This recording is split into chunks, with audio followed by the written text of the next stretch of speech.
Hi, it's Elise here in our teen section at the Bowman Library with a whole new teen book spotlight. So, we have now officially reached 2021, finally. And for some of you, maybe you've made a goal that you want to maybe learn about something you haven't before, or you want to expand your knowledge horizons. For this week, our focus is going to be on nonfiction titles because we do have some amazing nonfiction. Nonfiction doesn't have to be boring. These books are going to show you that. And I promise you, if you're not interested in these titles, we have a ton of nonfiction here that we can help you find that perfect thing you want to look for. So let's get started. Our first one is called The Borden Murder. So it's Massachusetts, 1892, and Andrew Borden and his wife are viciously murdered with an axe in their own home. And this is all while Andrew's daughter, Lizzie, was home at the time. And no one heard a thing. They ended up getting murdered, and no one knew until they were discovered.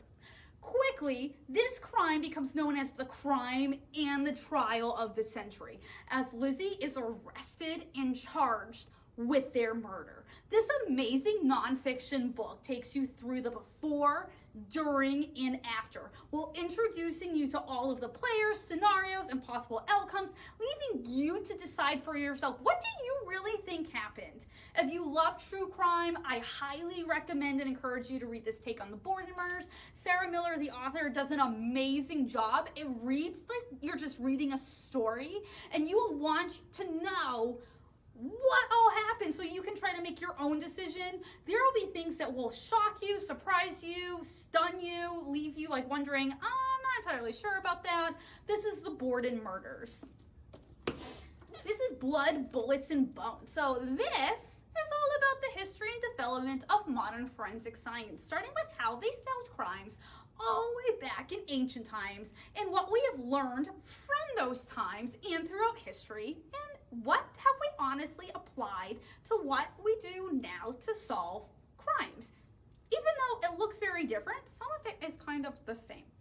This book not only introduces to how people test and develop different poisons and firearms that were developed, but also the scientists and the medical examiners who led the way and developed what we use today in order to solve a variety of crimes. If you're interested in forensic medicine or just like crime solving shows, this book is the perfect one to add to your reading pile. And I had to throw this one in there because we literally just got this one and it was just too perfect to let go. This is 18 Tiny Deaths. This is all about Frances Glessner Lee. She's considered to be like the inventor of like modern forensic medicine, and she ends up making this kind of weird dollhouse that has these 18 tiny rooms that have a variety of like different ways people die in them, and it is still used today as one of the counterstones of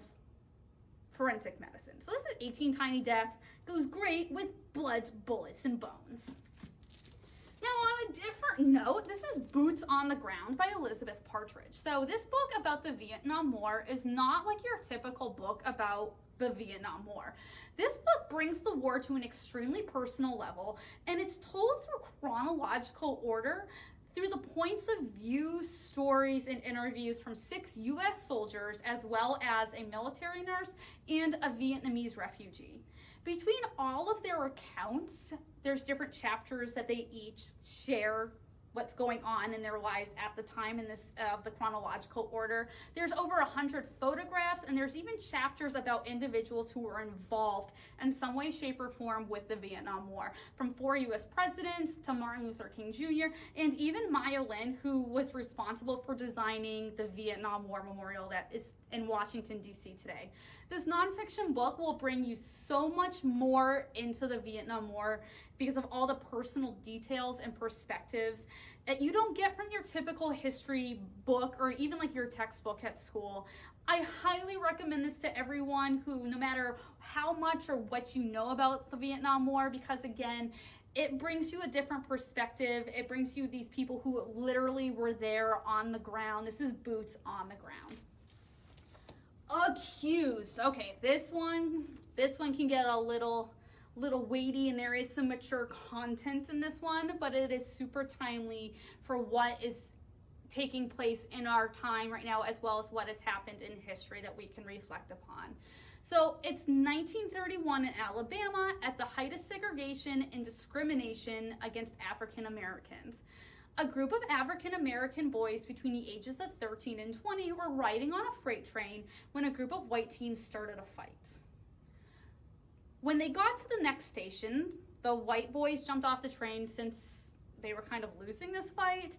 And instead of just letting it be, when they left the train, they quickly went to the next station and they told the sheriff about that these African American boys beat them up.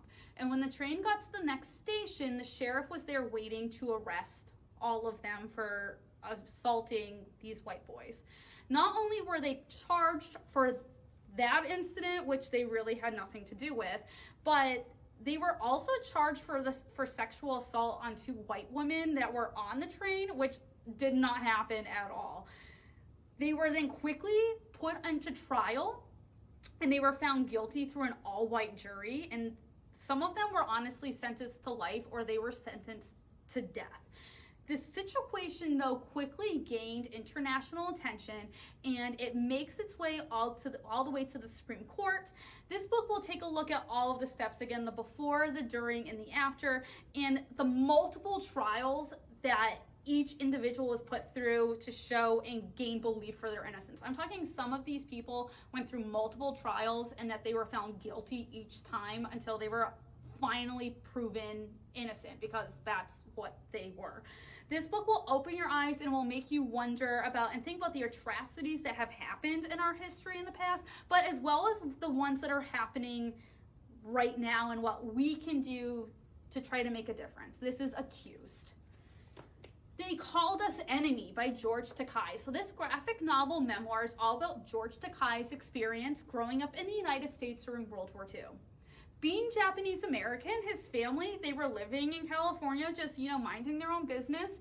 And they were then forced to leave and report to an internment camp due to being an alien enemy. It was all just because they were Japanese American, and during World War II, that was not acceptable. Takei brings his firsthand experience and perspective to what it was like to not only live in an internment camp, but also how it feels for your country to turn its back on you, its citizens. This graphic novel brings a personal perspective to a difficult chapter in our history of our nation, and will open your eyes, hearts, and mind. Highly recommended. This is They Called Us Enemy. And our last one is Atomic Women. So this amazing book takes a look at the female scientists who made a difference or an impact in the field of building and developing the first nuclear bomb.